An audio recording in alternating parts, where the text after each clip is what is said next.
everyone. How's everyone doing? Welcome to WISE Research presentation. I'm Salman, Senior Research Associate at WISE, and I'm from Singapore, which is known to excel in math, science, and reading, but not, not always the most eloquent in speech and critical thinking. So I'm under a lot of pressure right now. So anyway, today, I have the privilege to introduce you to three distinguished speakers, three distinguished authors of two research reports. These two WISE reports, the first on inclusive education of students with disabilities in India and England, and the second on early childhood education in Qatar, focus on issues of access and quality for these important but often marginalized groups. The first presentation, which will be followed by a Q&A later, will be delivered by the lead author, Dr. Nidhi Singhal. Nidhi is a reader at the Faculty of Education, University of Cambridge. She has worked extensively with children and young people with disabilities in South Asia and Africa. Her research has focused on educational experiences of children with disabilities, the quality of teaching and learning in mainstream schools, and the impact of schooling on different learning outcomes. She is also a trustee of the Cambridge Trust, the largest provider of funding for international students at Cambridge. So if you, like me, are looking for funding for your PhD, you know who to talk to after this. Without further ado, let me hand the floor over to Nidhi. Thank you so much for your very kind introduction. And a very good afternoon to all of you. And thank you so much for this opportunity to come and talk about our research project. I would like to take the opportunity also to thank my two co-authors. One of them is here, Hannah Ware. Thank you so much for being a fantastic collaborator. And Shweta Khanna-Bhutani, who sadly can't join us, but hopefully is following us on Twitter. And all the illustrations are very much Hannah's wonderful artwork. So thank you so much for that as we go on. So what am I going to be talking about? So my presentation is going to be focused on one of the largest minority groups in the world, which is systematically excluded from mainstream participation on opportunities. So my presentation is going to be focused on the 1 billion people with disabilities. So this is a WHO statistics. The World Health Organization states that around 15% of the world's population has some kind of a disability. So that's nearly 1 billion people in the world with some kind of a disability. Of these, 93 to 130 million children are those with disabilities, and that's the focus of our presentation to some extent. Across the board, rates of disability are rather hard to measure. So as the graph shows, different countries, the rates of disability are very varied. And this is not because of any real difference in prevalence rates in these different countries like the US, UK, India, or any other country. Rather, this difference is due to the lack of measures around disability in these countries. Thus, what we are saying that people with disabilities in these countries are also invisible in data and not just in terms of the mainstream opportunities according to them. Also, it's a real fallacy to assume that as development indicators in a country go up, disability rates come down. That is not the case. Again, a recent WHO report published in 2011 very clearly showed that the rates of disability are actually increasing in many so-called developed economies due to increasing population rates, so aging of the population, and indeed due to various chronic health conditions. So what is really important to understand, disability is not just a developing economy issue, but it's very much a developed and a developed economy issue. And also important to note is that across countries, disability is not a homogeneous group. There are huge differences in terms of the demographics and in terms of the prevalence rates of different kinds of impairments. What is really interesting, however, is to note that A common experience that people with disabilities across the globe share is that of a cyclical relationship between disability and poverty.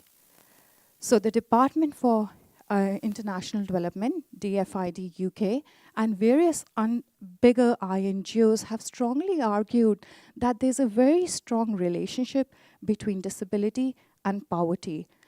And again, this cycle is just not very particular only to low and middle income countries, but also in high income countries. So in a country like UK, 30% of disabled adults actually live below the poverty line, according to recent statistics from the Joseph Rowntree Foundation. That's a significantly high, disproportionate number of adults with disability who are living under poverty. Now, what is really interesting to note here is that there is growing evidence to suggest that actually education has a role in disrupting the cycle of poverty, disability, and poverty. And here the promise of education, again, something I thought was very interesting to hear in the plenary, is the role of education is absolutely central. So we have individual gains, we have national gains, and then we have international worldwide gains. So when we invest in education of children with disabilities, research suggests that individual returns to education are very high. So recent research in rural China noted that for every additional year of schooling that a child with disability received, there was 5 to 8% increase in wage returns later in adult life. That's really significant. Also, the economic benefits at the national level, the International Labour Organization, based on various calculations, estimated that by excluding people with disabilities from the workforce, primarily due to the lack of education, a nation can lose up to 7% of its GDP. Again, hugely important issues to consider when one is thinking about national progress and in relation to economic development. People with disabilities cannot be left out. Finally, of course, education has the same benefits for people and children with disabilities as those accorded to all others. So we talked about notions of tolerance, we talked about illiteracy rates, and we talked about maternal health, etc. at the plenary session, and I think they hold very true even for people with disabilities in relation to developing inclusive societies. However, despite a number of international global proclamations, those most recent being the SDG 4, which very clearly highlights children with disabilities, what we see is that the number of children who remain out of school, again, we saw a figure today earlier in the plenary, 263 million, according to a UNESCO report, are out of school. But what is interesting to note is that children with disabilities are twice as likely to be out of school or excluded from education in comparison to their non-disabled peers. So even though we're making a lot of global discourse around education, inclusive education, etc., children with disabilities in recent years have shown to continue to be the ones who are most likely to be excluded from the education system, from basic primary schooling. So what we've done in our report is actually taken up 2 case studies. As Salman mentioned, we focus on India and we focus on England. And these are really interesting countries to look at for 2 reasons. And I'll go through each one of them systematically. So the first one, India. Actually, in India is a really interesting example of a low middle income country which is doing fantastically well in terms of its policies towards education of children with disabilities.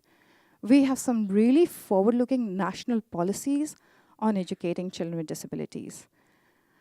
Over the last 5 years, the official enrollment statistics for children with disabilities has shown to gone up by around 16%. Now one would say, that's a really interesting story of success, right? You would agree with me. However, what is interesting also to see is that while enrollment has gone up, this is not systematically the case for all children within this so-called very heterogeneous disability grouping. Children with autism and cerebral palsy have the lowest enrollment rates amongst children with disabilities in the schooling population in India. Also, what is interesting to know is the distribution across the grades. So, children are going into primary education. In many cases, they are completing primary education, but there's just no transition into upper primary, secondary, or higher secondary.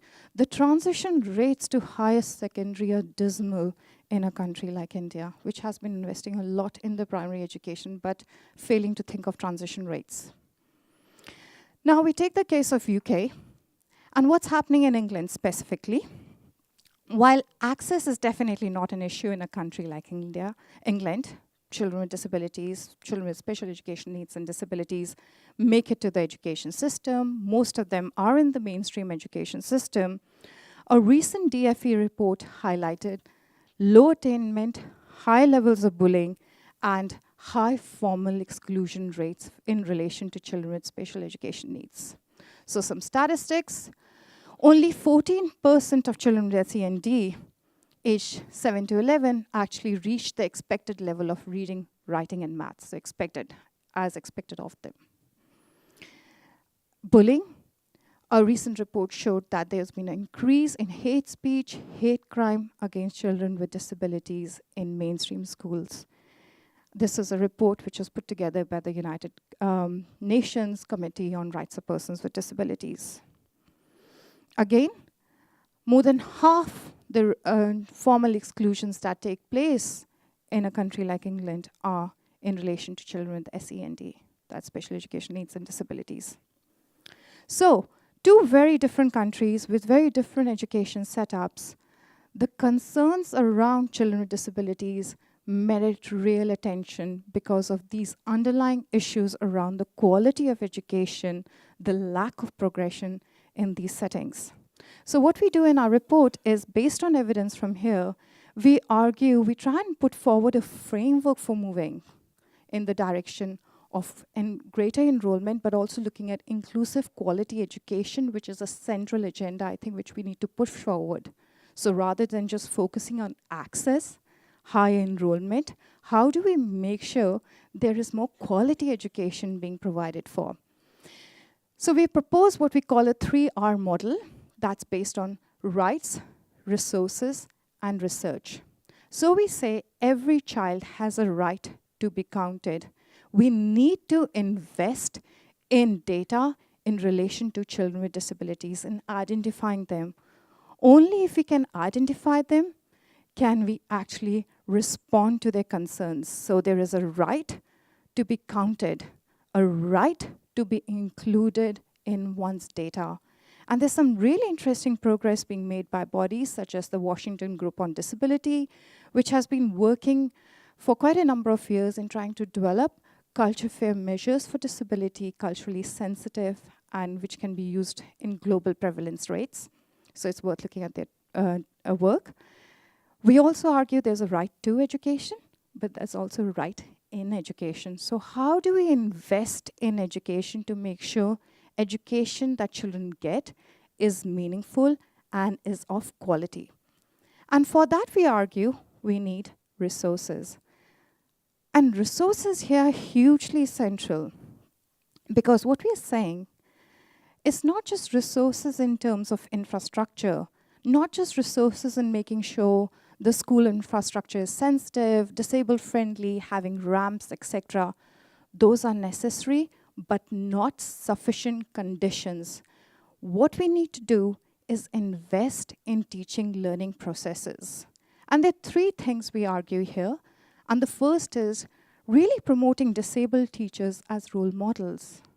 I think that's an area which we have really not given much thought on, even in countries where people with disabilities are actually making it to higher education.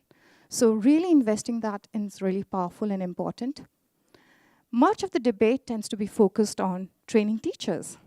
Yes, that's important. We need to train teachers, but we also need to fundamentally support them. We need to acknowledge the realities of the classroom and support them. And one way of supporting them is through investing in special educators who could work in collaboration with the teacher rather than through segregated approaches to special schools, etc. So not just training teachers, but actually thinking about how to support them to do the task of including all children and responding to everyone's needs much more effectively. So for us, it's really important, as we state in our report, that we invest not just in materials, but also in people. So we were part of this report, which was done in collaboration with a number of other people, called the Costing Equity Report. And where we clearly try and highlight, with the limited evidence available, is that, yes, there are initial costs to inclusion. Inclusion is not a cheap option, so let's stop selling it like that. But on the other hand, initial costs which have high rates of investment and return later on. So if we invest in education, the long-term benefits get outweighed. Okay, so it's really crucial. What we found in our analysis of this report is something really interesting. So even in countries like India, where you have interesting policies there supporting the role of children with disabilities, are saying that they need to be in school settings, and we have national level programs which clearly point out what needs to be done in relation to getting children with disabilities into school, what we find is budget lines to support those program goals are missing. So we reviewed a national program called the Rashtriya Madhyamik Shiksha Abhiyan, which is a really interesting national program to support and promote secondary education in India. A component within this national program is specifically focused on young people with disabilities and getting them into secondary education. When you look at that model, the program, what the model they're supporting is really interesting. But then when you look at their budget sheets and their financial sheets, you see that there are no costings in place to make it a reality, what they're saying. So things like one special educator for 5 children is what they mandate in every state. What we find, A, there are not enough special educators to begin with, and B, there's no funding allotted to actually promoting them, to recruit them into the system. So our policy imperatives need to work hand in hand with financial incentives that need to be placed in the system. So we talk about rights, we talk about resources. Finally, this is my final slide, where we talk about research. You'll say not surprising coming from researchers, but it is absolutely fundamental within the field of disability. What we are arguing here is not just enough for children with disabilities to be counted. We need to listen to their voices. Their voice counts. Their being counts in data, but their voice too counts. So we need to listen to their narratives. We need to understand what they value in life and their experiences of where they are placed, mainstream, specials, resource centers. We need to listen and work in partnership with parents of children with disabilities, who are the biggest advocates. We need to think of creative collaborations and partnerships. And research is evidence. With all the focus on policies which are evidence-driven, we feel that if we want to build an inclusive society, we need to think about inclusive knowledge mechanisms to build that inclusive society. And here, the voices of children, young people, and adults with disabilities is really centrally important. So those are the 3 R's we talk about in our research report. And yeah, that's where I'm going to end. Thank you so much. Thank you, Nidhi, for shedding light on the context of these 2 countries and how these 2 different systems have engaged with the education of children with disabilities. Inclusive education is actually part of my research interests, and having read their report, it has actually enhanced my international lens on inclusive education. So thank you both, Hannah and Nidhi. So it is now time for Q&A. I'm going to take 3 questions at a time. Please tell us your name, your affiliation, and kindly keep your questions short. Okay, if we still have time, we'll go for another round. I am Ricardo Rosas from Chile, from a center that develops inclusive technologies, actually. And you showed the slide of the that we need invest in the returns. You told are easy to recover after a couple of years or time. Do you have data about that? Because I would be very interested in how did you calculate this statement? Thank you, Prof. The next question was... Hi, thank you very much. My name is Lovisa. I run an NGO in Sweden that works to promote tolerance and diversity, and I very much appreciate the presentation. My question is, you highlighted the effect of actually lifting role models as a positive effect, and I wonder if you have a practical example of how we can work with that, or something in relation to it. I would like to be inspired and try to bring that home to Sweden. And the third question, I see a hand over here. Yeah. Thank you. My name is Anne. I work for a Norwegian NGO that runs, among other projects, accelerated learning in West Africa. And at the moment, we are looking at how we can adapt our accelerated learning programs to include children with disabilities. So I was just wondering if you've come across anything similar in your research, or you heard about effective solutions specifically for including children with disabilities in accelerated learning. Thank you. 3 very interesting questions, so let me try and do justice to all 3 of them. So the first one around investing in inclusive education and then long-term returns later on for the systems. I haven't personally done this research. Absolutely. There are international figures like ILO, etc., which have calculated returns at the individual level and at the level of the economy. It would be unfair for me to comment on the methodology, but I can definitely put you in, give you some references. That's no problem. In relation to the costing equity report and, like investments early on and then returns later, currently the state of data in the field of disability is rather poor. There is not much data to back up most of the arguments. So if you think about the field of disability and education primarily, it's not something we've been talking about for years in terms of mainstream development reports or mainstream education. It's definitely something that has recently come up, right? I'm sure you'll agree with that. It's only, MDGs didn't even have a mention of disabilities. SDGs, which have really forefronted and brought disability to the forefront, and there's a really now a big focus on disability and trying to get more research into disability, and actually people are talking about disability. So one's hoping that also means that there'll be more maturity in research in relation to the indicators we're looking at in disability and education. So again, I hope you'll agree that a field matures with time through knowledge building, and that comes from research and more research evidence. There are some studies which are conducted in the US and in England which have talked about cost effectiveness of inclusive education, but not very recent ones which we've come across. They're conceptual arguments which we use in the costing equity report to make a point. Okay.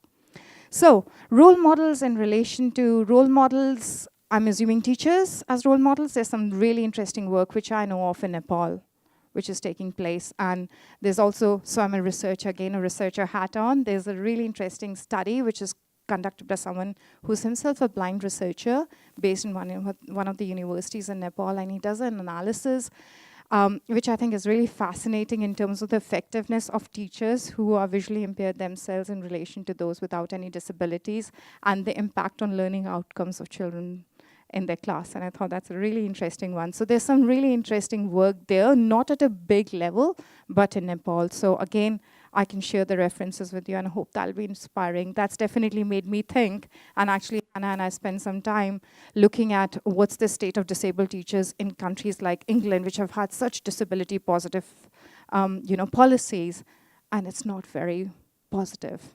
So yes, we have to look for inspiration elsewhere too. So the final questions about effective solutions. The field of inclusive education is full of interesting examples of how you can promote inclusive teaching and practices. Accelerated learning, no, I haven't specifically come across as an example. If I'm not mistaken, RAND is doing some work, or Save the Children is doing some work on accelerated learning. I think a big amount of work is being taken on and Save the Children in the US on accelerated learning. So that might be somewhere to look at, but personally, I haven't come across an example. The next presentation, which will be delivered by two co-authors, Samira Toph and Lindsay Adams. Samira is an education specialist at the World Bank, where she works on lending operations and education studies in the Middle East and North Africa region. She is the early childhood education focal point for MENA and leads several regional and country-level projects in the subsector. Prior to joining the World Bank, Samira worked on a range of education and development policy issues with UNICEF, UNESCO, and UNHCR.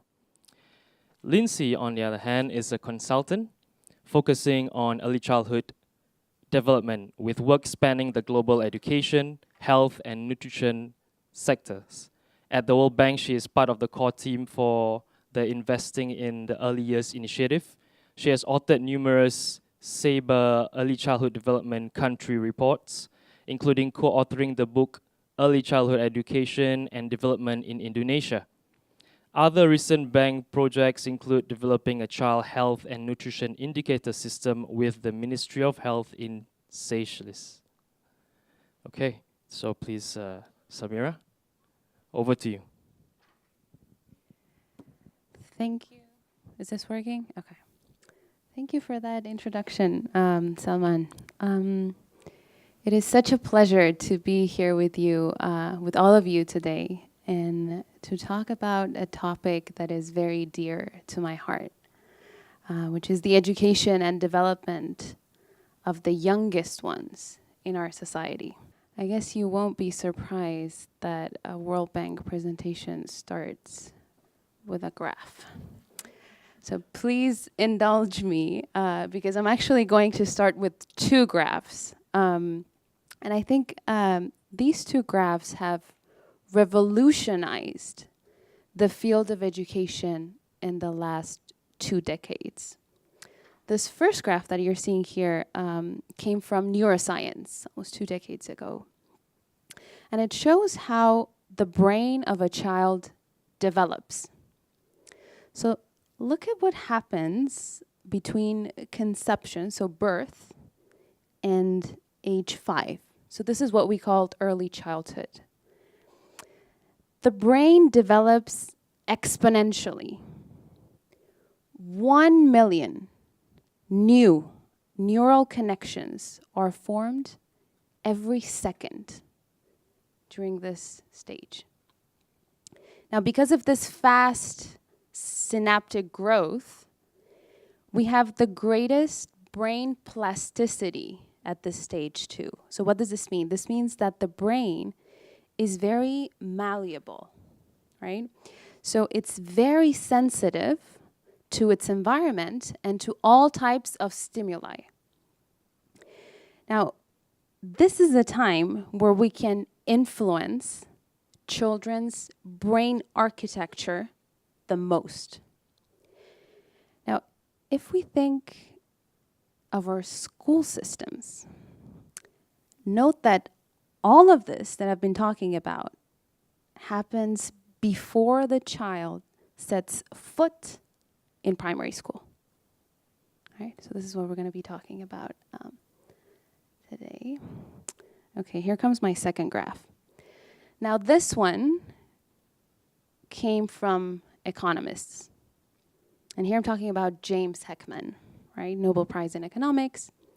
Now Heckman, deeply interested in labor economics and in the formation of skills, takes the findings from neuroscience and says, okay, if that first graph is true, then children's early years offer a rare window for societies to make investments in their children with extremely high returns. So we're talking, he was talking before about these returns. So extremely high returns in this age group. Now, so in other words, the returns, so one way of thinking about it, the returns to every dollar invested in preschool education, for example, will be a lot higher than a dollar invested in primary school or in secondary school, right? Or in jobs training, right, for adults. Now, here's where it gets interesting. The education community then takes the insights from neuroscience, takes the insights from economists, and uses them to better understand the learning trajectory of the child. So we've become increasingly aware that skills acquired during early childhood are the foundation for lifelong learning. And we've been also talking about lifelong learning throughout the conference. Now, if this foundation is weak, children cannot benefit fully from the learning opportunities that are to come. And then they get stuck in lower learning trajectories. On the other hand, children get a strong foundation. They have the opportunity to develop their full potential, right? So this is truly revolutionary. But a key question that follows from this is, to what extent have different countries been able to capitalize on these findings? To what extent have their education policies and programs mirror the brain development of children and the rates of return to skills investment? So I think this is the key question. So about a year ago, we embarked on a tripartite collaboration between WISE, Qatar Foundation, the Ministry of Education, Higher Education of Qatar, and the World Bank, to examine precisely this question in the state of Qatar, in the context of Qatar. Okay.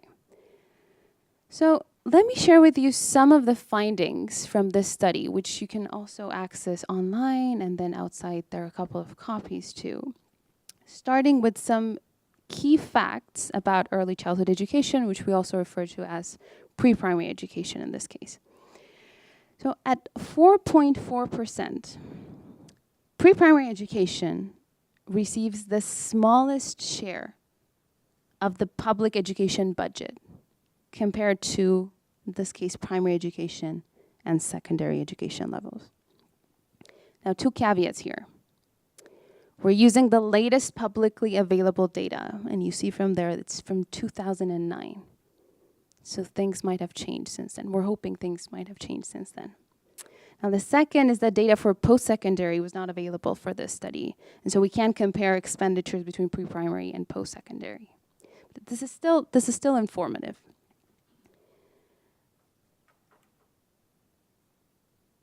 Okay. Now, international comparisons also place Qatar below this regression line that you can see in orange. Now, for its level of economic development, it would be expected that Qatar would spend approximately 10% of its education expenditure at the pre-primary level. So if you look at that orange dot, we would expect it to be right on that fitted regression line. If it were there, that would be 10%. So that is 2 times what it's currently spending at the pre-primary level. Okay, so how does this level of investment that we talked about translates into coverage of pre-primary education? So in other words, what proportion of children in Qatar have the possibility of building this strong foundation that we talked about that will open the doors to lifelong learning? 58%. Now this is also below the regression line, as you can see, Qatar down there in orange and the regression line going up there. To give you a reference point, the OECD average stands at 84%. So this is a full 25 percentage points higher than Qatar. Now it is important to recognize the substantial improvements that Qatar has made in this area. So 15 years ago, the pre-primary enrollment rate stood at 30%. So it has doubled since, and this is quite remarkable. But more than 1/3 of children in the country are still being deprived from an early childhood education, right? And this is what we want to talk about. So the study looks not only at pre-primary education, but also more holistically at early childhood development, which includes health, nutrition, and social and child protection. And across all these sectors, we find programs that can be expanded in their coverage.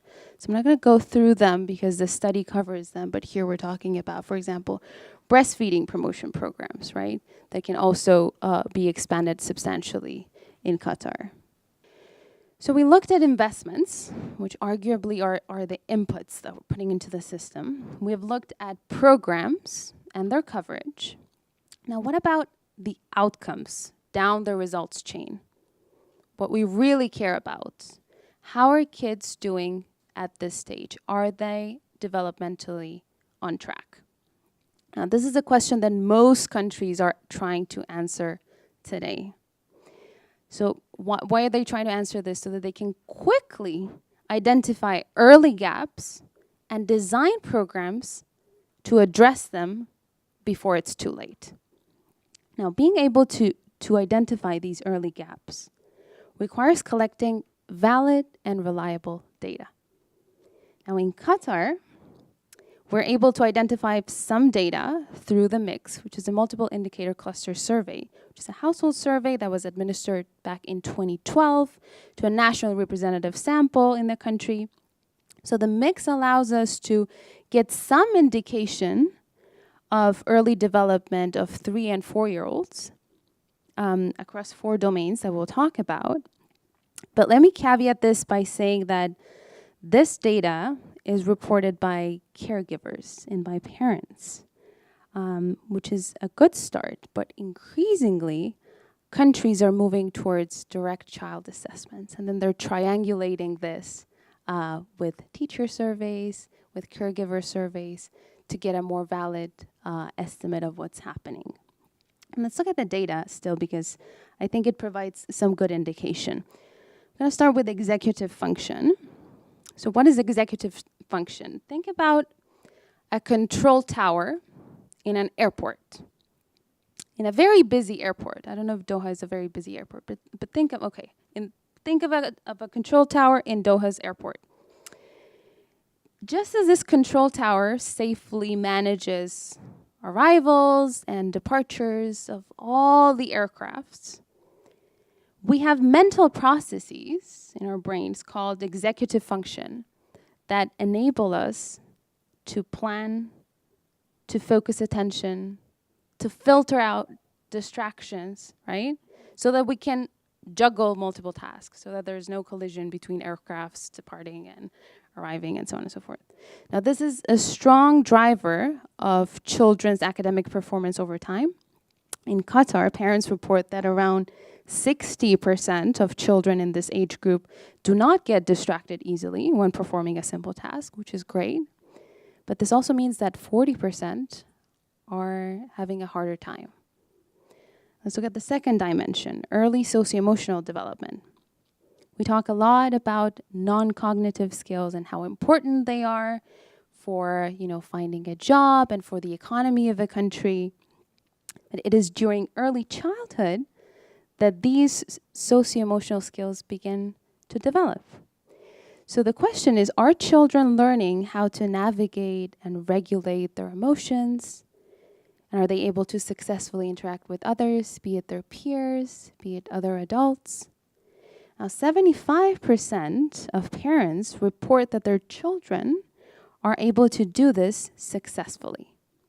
We still have a fourth of children that seem to be struggling in this area.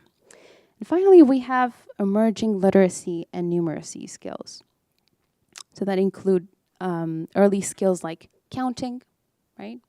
Like letter sound identification, right? So these are considered fundamental to develop math and literacy skills later on. And it is good that we have roughly 70% of children whose parents report observing these emerging skills. Now, let me go to a more positive note. There is so much potential so much that can be achieved. We have some suggestive evidence that early childhood education programs in Qatar are making a difference.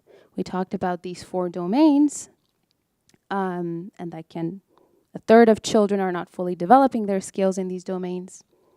Well, getting them into preschool can make a difference. So here are the estimated benefits associated with attending pre-primary education in Qatar. So this is evidence for Qatar, after controlling for student, teacher, and school characteristics. So you see the coefficients in the circles, and they're expressed in standard deviations. So, excuse me, to put this into context, the learning gains of a full academic year of instruction are estimated at roughly 1/4 of a standard deviation. Look at the coefficient for early literacy and numeracy. We're talking about 2/3 of a standard deviation. This is quite sizable. Now, if there are economists in the room, I do want to caveat this by saying this is non-experimental evidence, and thus it's vulnerable to endogeneity concerns. But this is consistent with the global research. And so it's suggestive that we might be on the right track here. Now, what it's really exciting to see is that these associated benefits that we were seeing in 3- and 4-year-olds, right? These associated benefits are also observed later in life.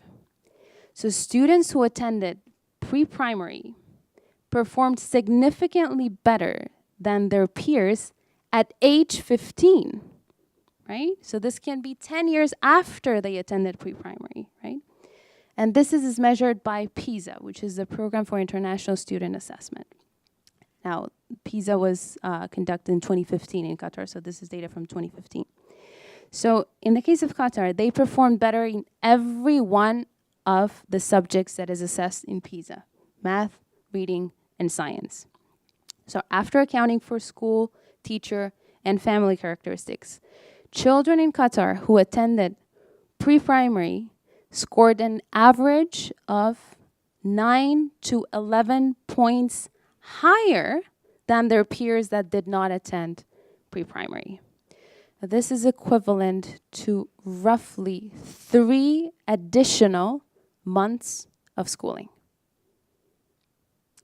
So let me hand it over to Lindsay now. She'll take a more systemic approach and then should also share with us some of the policy options that we're putting forward in this study. Thank you. Thanks, Sammy. Can we go to the next slide here? Okay, so we did a policy overview of all of the policies in Qatar, which are related to early childhood development. So this is based on a World Bank framework called SABER, which stands for Systems Approach for Better Education Results. And this is a flagship program of the World Bank education practice. And we have these frameworks established for a number of domains of education. And for ECD, we've done this analysis for more than 40 countries. So we applied this to Qatar, and within our framework, there are 3 policy goals. First is strengthening the policy environment for ECD.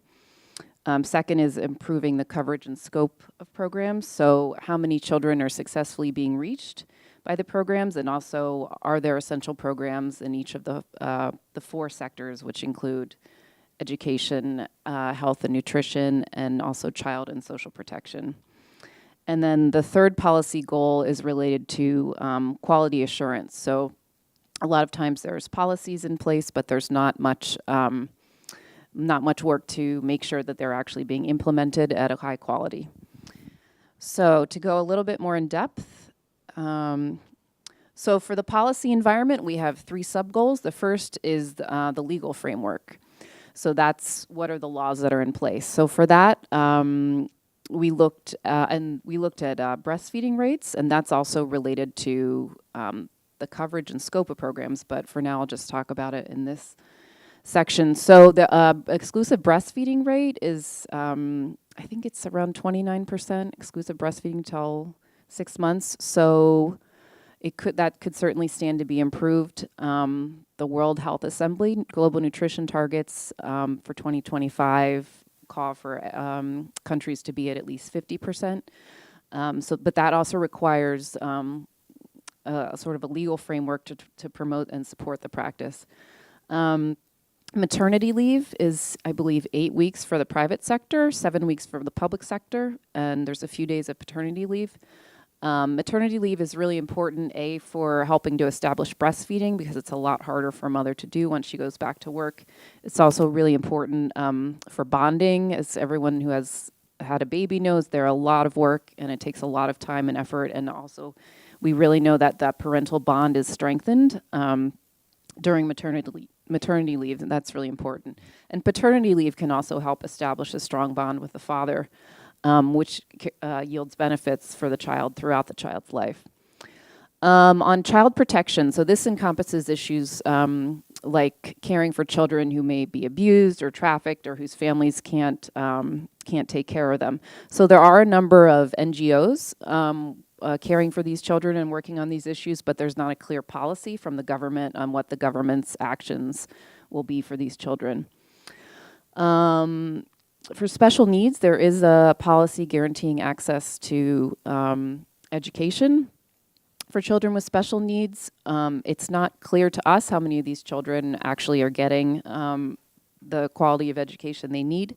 Also, there isn't a policy to guarantee other services to them. So frequently children with special needs will require not just preschool accommodations, but they may also need physical therapy, speech therapy, social emotional therapy, things like that. And then, let's see. The second aspect of the legal framework is coordination.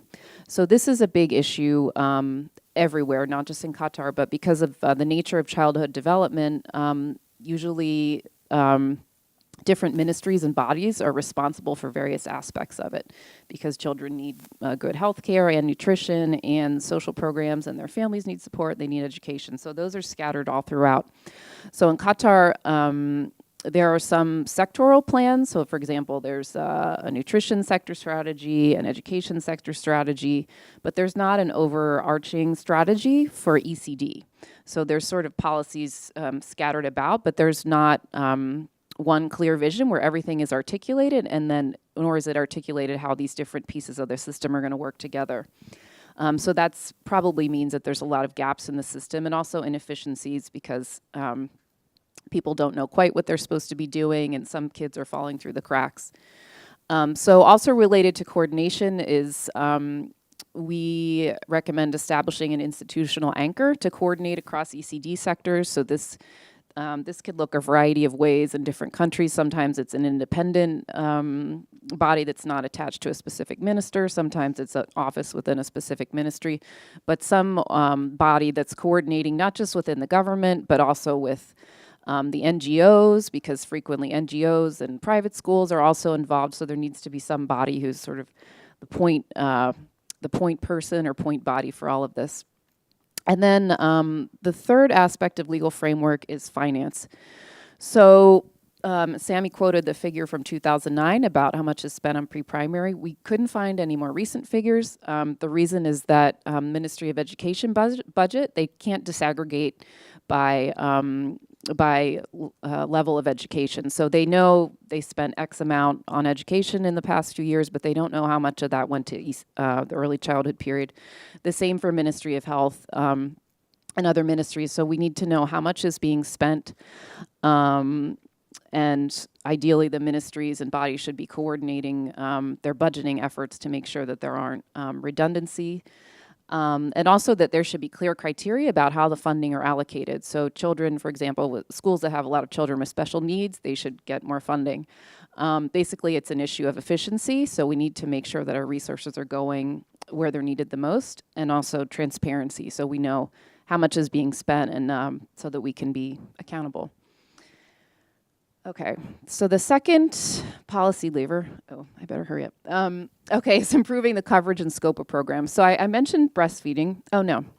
That's the second point. Okay, back to parents and caregivers. So we know that probably the most important actor in a child's life are the parents. And parents need to know how important their role is and that their interactions with their children really are crucial for their children's healthy development. So this includes being responsive and nurturing and playing with them. So letting caregivers, including nannies and extended family, know that is important. And nutrition, breastfeeding I touched on. There's also a substantial problem with childhood obesity, which raises the likelihood of a child going on to have chronic diseases. There's also some anemia in young children and pregnant women. So nutrition programs should address that. Sammy mentioned the enrollment rates in pre-primary education. Ideally, those should go up, but we also don't want to compromise quality, so I should caveat that a rapid expansion doesn't always mean that programs are quality. And in order for enrollment to go up, there's probably needs to be more awareness among the public of the importance of pre-primary education, so parents will demand good quality education for their children.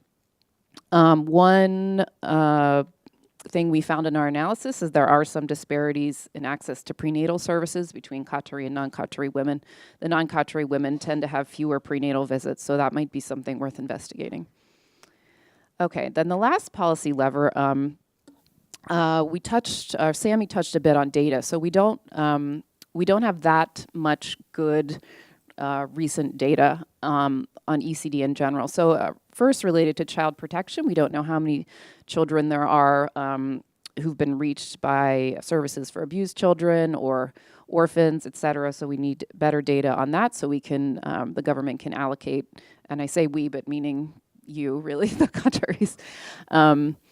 And child development data, so that's really key for planning and monitoring and evaluation. So you can, you know where the children are, you can plan your interventions, and then you can see if all of these programs and investments are making a difference. Pre-service training, so teachers working in private schools do not have to have a bachelor's in early childhood development. They could have a degree in anything, so there may be issues of teachers who aren't qualified. And in public and private, there's not really many opportunities for pre-service training. This would be like an internship classroom experience. And in-service training opportunities should be expanded. And this is also really important because in order to implement a child-centered play-based curriculum, people or teachers really need to have a sense of what that is, because that's it's sort of a new idea, and that's probably not the education system they experience. So teachers really need to have a good grasp of what's developmentally appropriate for young children. And then the curriculum, there's several different curriculum documents, plus a teacher's guide, and it's not clear that teachers are able to make sense of that and really implement that. Also for 0 to 4, which is nurseries, there's no curriculum, and as we know, there's loads of brain development that happens then, so developing a curriculum for that period wouldn't be important, and it could be a coherent curriculum from 0 to 6. And then finally, all of this needs to be monitored. So we put quality assurance standards in place, but there needs to be a mechanism of monitoring for quality, and then also feeding back to teachers on their practice and giving them concrete ways to improve quality. So I think I'm about out of time, but I hope that gives some good ideas for ways Qatar can continue to invest and strengthen its ECD system. And I think if you can do that, the society will reap some large and very long-term gains in its economy and society. Thanks. Thank you. Thank you, Samira and Lindsay, for this comprehensive research and recommendations. We at WISE, we appreciate this rigorous approach that you've taken to this key topic in Qatar's education landscape. I have a 1-year-old, and it's just exciting just thinking about the possibility of him benefiting from the recommendations you're making, and it's spurring me on even further to engage with my child in a holistic way, not necessarily to prepare him for PISA testing though. Okay, so it's now time for Q&A. Again, I'm gonna take 3 questions. My name is Aisha. I spoke to Samira at break time. Thank you. But I've just got a few more things to say. First of all, this report's on early childhood education in Qatar, but there's a huge variation in provisions for ECD. So we have the private sector and we have the government sector. So I know this report's making generic statements. However, the evidence that was collected for this report was for 3 and 4-year-olds taken from parents, but the government, didn't have provision for 3 to 4-year-olds. So these children they were excluded. So this report is actually based on children who attended private daycare preschool, if I'm correct. So that's one of the statements that stands out for me. And another is that a question is that in Qatar, an education reform started in 2007.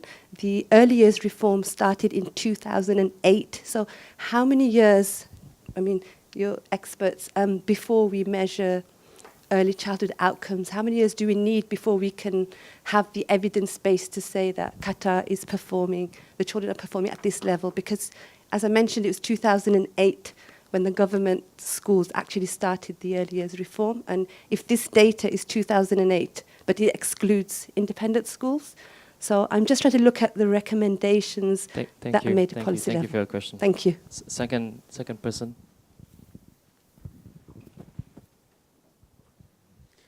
Hi, this is Ibrahim Talai. I'm an assistant professor of early childhood education from Iran. Well, I enjoyed your presentation, first of all, but I've got some, 2 comments theoretically. From the beginning of your presentation, you emphasized on the importance of ECE, but I feel that through these kind of presentations and reports which are coming out, I see a kind of developing a kind of dualism between early childhood education and middle age and after that. So, I mean, I see a kind of more emphasis on this side. It gives a picture to the world or to the audience that the rest of the life is not as important as it is as you. So, theoretically speaking, it is not correct to say that the brain stops working or brain actually lowers in the speed of the brain. No, I mean, new thoughts and new ideas now have been developing and presented that even after puberty, the brain has got a second layer of activity and more. So I just want to raise it as a kind of caveat to say that this kind of message to the people is now challenged by academics. Second is my question. Thank you. And the question is about the parenting side. I see that most of what you suggested in the report is asking the people to leave their children in the centers. So you're focusing on center-based education. What about parenting literacy and parenting education in Qatar? What happened to that side? And do you basically believe that these kind of gains only happen in the center-based type of ECE, or no, even if we can have the same gain from the home, and even you promote that kind of gain? Yes.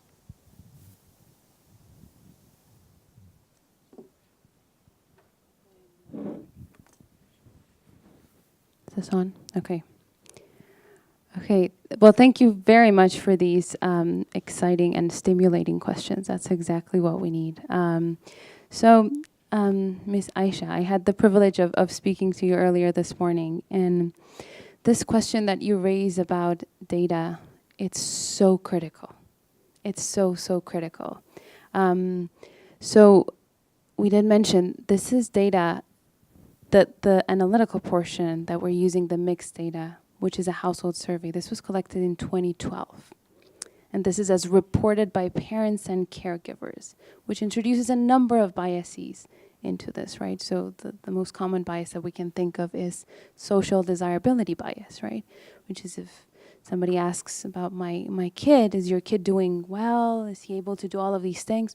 Of course, right? Absolutely, my kid can do all of these things, right?